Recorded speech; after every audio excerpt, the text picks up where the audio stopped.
7:15 a.m. and the newest admission to Birmingham's BMI Priory Hospital is checking in. Morning. Morning. Okay. So far.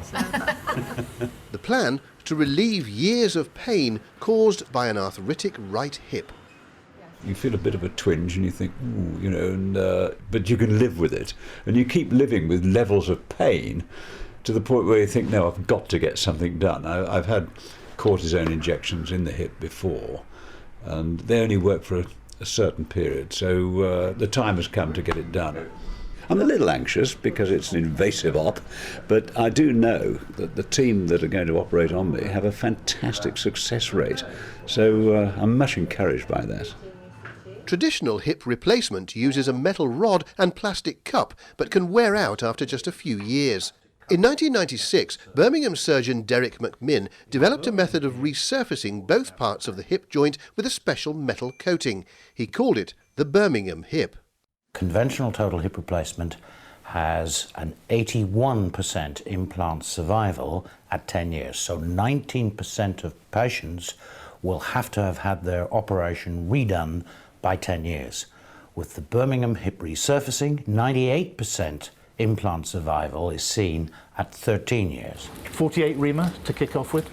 Mr McMinn developed the hip with his colleague, world-renowned surgeon Ronan Tracy. It's Mr Tracy who will be performing Bob's operation today. You can see the cup is put in without cement. You ream a hemisphere into the pelvis and you knock this in with a hammer, and that stays there and the bone grows into the back of those beads there. And then you prepare the femoral head and you cement that onto the top of the femur bone.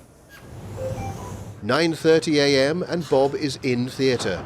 His right leg is manoeuvred away from his pelvis to reveal the arthritic ball and socket joint.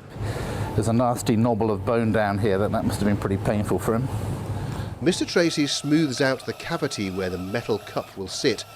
It may all look and sound a bit rough and ready, but this is a precision procedure and one he's carried out more than 5,000 times. For a patient like Bob, this operation will be life-changing, but for a surgeon like Mr Tracy, it's all in a morning's work. To use the technical term, skin-to-skin time for this operation is just 25 minutes. So this is the cup. I've got a fancy introducer system here with some cables on it. Once in position, that stem can be retracted after the cup has been literally hammered into place. Heavy hammer. So that's half the op done. And then the more technical part to do now. Now the top of Bob's femur is reshaped, so the new metal head will fit neatly over it. So I've prepared the femoral head and we're just going to cement it on now. It's still less than half an hour since he was wheeled in, but Bob's Birmingham hip resurfacing is almost done. Swab his out there. The leg is back in its new joint, Mr Tracy closes up, and the operation is complete. We'll probably keep him in bed today. It's now 10 o'clock in the morning. You can either get up this evening or tomorrow morning, more likely. Can't drive a car for about 3 weeks, but really by about 3 or 4 weeks he should be walking about a mile. After an hour or so in recovery, Bob is back in his own room and, true to form, ready to face the camera.